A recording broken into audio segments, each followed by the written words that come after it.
সুনামগঞ্জের মধ্যনগর উপজেলার ৪টি ইউনিয়নে দলীয় নেতাকর্মীরা জনসভায় মিলিত হয়। রাষ্ট্র কাঠামো মেরামতের ৩১ দফা বাস্তবায়নের লক্ষ্যে জনসভাটি অনুষ্ঠিত হয়। বৃহস্পতিবার বিকেলে উপজেলার শহীদ মিনার প্রাঙ্গণে মধ্যনগর বিএনপির উদ্যোগে জনসভা অনুষ্ঠিত হয়। জননেতা তারেক রহমান ঘোষিত ৩১ দফা বাস্তবায়নের লক্ষ্যে দলীয় প্রচারপত্র ও লিফলেট বিতরণ করেন আব্দুল মোতালেব খান।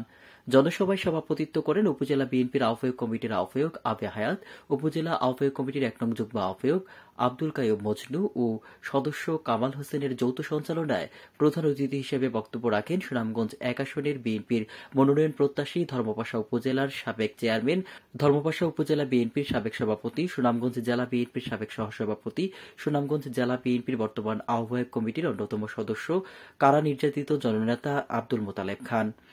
বিশেষ অতিথি হিসেবে বক্তব্য রাখেন ধর্মপাশা উপজেলা বিএনপির আহ্বায়ক বীর মুক্তিযোদ্ধা লিয়াকত আলী, মধ্যনগর উপজেলার আহ্বায়ক কমিটির যুগ্ম আহ্বায়ক আবুল বাশার, যুগ্ম আহ্বায়ক মোহাম্মদ মুশাহিদ তালুকদার, সাবেক জেলা বিএনপির যুগ্ম সাধারণ সম্পাদক মামুনুর রশিদ শান্ত, সাবেক সহ সাংগঠনিক সম্পাদক আফজাল হোসেন স্বপন, উপজেলা বিএনপির সদস্য মাহবুবুর আলম হাদিস, সাবেক ছাত্র বিষয়ক সম্পাদক ফারুক আহমেদ, জেলা পরিষদ সদস্য চন্দ খান, সাবেক যুবদল নেতা আরাফাত রহমান খান তানভীর, ছাত্রদলের আহ্বায়ক মিজানুর রহমান মিনু, চামারদানি ইউনিয়ন বিএনপির যুগ্ম আহ্বায়ক আনোয়ার হোসেন সহ উপজেলা বিএনপি অঙ্গ সংগঠনের নেতাকর্মীরা।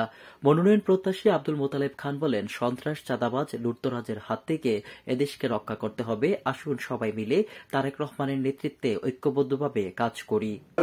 বন্ধুরা, যারা দূর দূরান্ত থেকে, বিশেষ করে উত্তর বংশগোল্লা, দক্ষিণ বংশগোল্লা, চামারদানি সহ ধর্মপাশা সদরের, মধ্যনগর সদরের দূর দূরান্ত থেকে যারা আসছেন, সকলকে ধন্যবাদ জানিয়ে আমি আমার বক্তব্য শেষ করলাম।